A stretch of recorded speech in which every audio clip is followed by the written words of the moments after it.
Hi everyone, this is Lifeline for the Frontline, and I'm Kelly Nicholson. Today I'm going to be talking about occupational stress injury. Do I have it?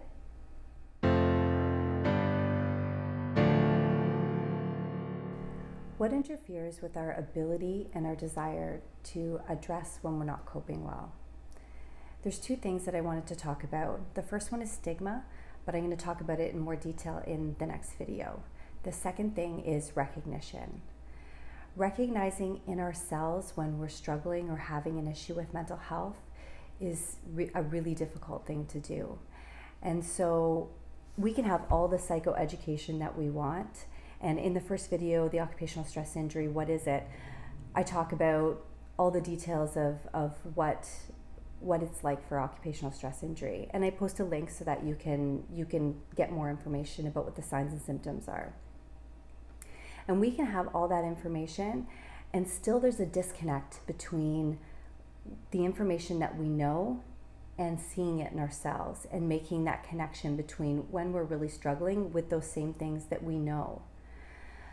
So I wanted to share a personal story about it because it highlights how you can be immersed in information and have a lot of information about something, but then be completely unaware that you're suffering yourself. So when I was doing my master's, I have 3 children, and when I was doing my master's, I had 2 of them.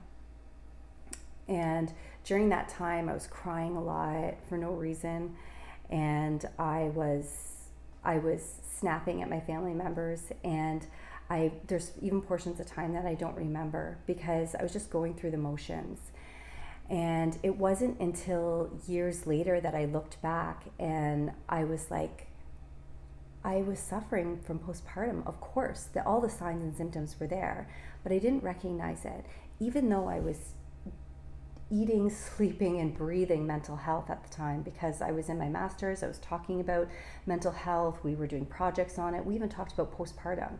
But I still wasn't able to draw the link between the symptoms that I was having and what I knew about postpartum depression. So I thought to myself, what did I need to make that connection? And I came up with 4 things that I felt were helpful and that if I had asked myself, I would have been better able to negotiate whether or not I was suffering from postpartum depression at the time. And this applies to everyone. So the first question is really something that applies to the rest of the questions. So we'll always go back to the first question. And it is, am I reasonably happy? Am I happy with my work? Am I reasonably happy with my work? Am I reasonably happy with my family and my relationships? And am I reasonably happy with myself? And the second question is, have I changed in a way that's made me unhappy since I started this job? So I wanted to take a segue here and say that we've all changed.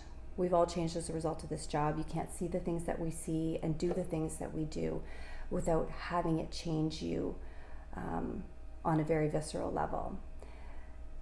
Full stop. So the question really is, have I changed so much that I'm unhappy with who I am now? I'm unhappy with the connections I have with people, and I'm unhappy with the work that I do, and I'm unhappy with myself. The third question is, are my friends and family and my coworkers telling me that there's a problem? The people that we love and respect are the best people to mirror back or reflect to us the things that we need to understand about ourselves. The last question to ask yourself is, if I answered yes to all of these questions and I'm still asking myself, do I have an occupational stress injury? What's stopping me from going to access other resources?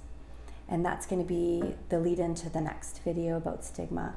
And I want to hopefully shed some of the misguided beliefs about therapy, as well as our misguided beliefs about what mental health is and about how it's more of a physical and physiological response to trauma or to circumstances than it is to anything else.